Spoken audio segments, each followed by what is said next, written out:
አብርሽዬ ከመጀመሪያም ስለ ሄርሜላ ምንነት ሳያቅ ወደዚህ ህይወት ስለገባ አዝናለሁ። ምክንያቱም ራሱም ደደብ ስለነበረ ነው ሚስቱንና ልጁን ትቶ ወደ ሄርሜላ ሄደው። ስለዚህ አሁን ላይ የሆነ ነገር በሰማ ቁጥር የሚበሳጨው የሚያለቅስበት ምክንያት የለም። ተምረክ ተመልሰህ ትዳርን ህይወትህን ምራ ነው ምልህ አብርሃም ማለት ነው። ምክንያቱም ስለ ሄርሜላ በጣም ብዙ ሚስጥሮች፣ በጣም ብዙ ጉዶች የደበቀቻቸው እያንዳንዱ ነገሮች እየወጡ ነው። አሁንም እንግዲህ አብርሃም ራሴን እጠፋለሁ ሁላ እያለ ነው። ራሱን ለማጥፋት እየተገለገለ ነው ማለት ነው። በቃ እንዴት እንደዚህ ታደርገኛለች አምኛት እያለ ረባክህ አንተ ለገዛ ሚስትህ ያልታመንክ ለሚስትክ ለትዳርህ ያልታመንክ ሌሎች ሴቶች ወይም ደግሞ ሄርሜላ ውሽማህ እንዴት ተታመንልህ ትጠብቃለህ እንዴ? መጀመሪያ አንተ ታማኝ ሰው ስትሆን ነው እኮ ታማኝ ሰው የሚያጋጥምህ ማለት ነው። ሰላም ሰላም የኔ ውዶች የኔ ወርቆች እንዴት ናችሁ? ሰላማችሁ ብዙ ትርፍ ይበልልኝ። እንዴት ናችሁልኝ? አላችሁልኝ ወይ ውዶቼ? ያለውላችሁ ፈጣሪ ይመስገን ከኔ ጋር ሁሉ ሰላም ነው።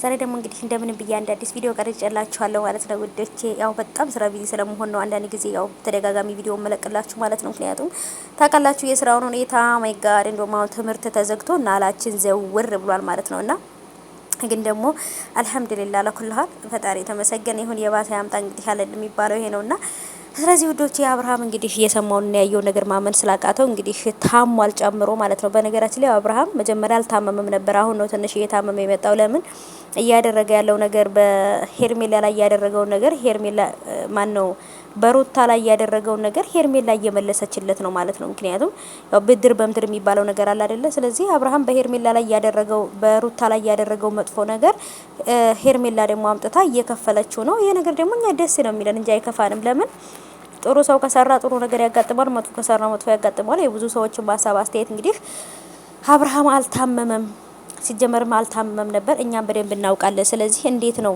የታመመ ሰው ራሱን ስቷል ምናምን በቃ ማለት አያስታውስም። ሁሉ ነገር በቃ እያስታወሰ እያስተዋል አይደለም። በቃ ማስተዋሉን አጥቷል ምናምን እሱ የሚያደርገው ነገር አያውቅም ተብሎ እዛ ጋር ግን ደግሞ ሪል ስቴት ጥሩ አማራጭ አምጥቶላችኋል፣ ጥሩ ዲል አምጥቶላችኋል እያለ ሪል ስቴት ያስተዋውቃል። ስለዚህ ይሄ ልጅ ማን አምኖት ቤት እንዲገዛ ነው? ታሟል ከተባለ ስለማናምነው እኛ ሂደን ቤት አንገዛም።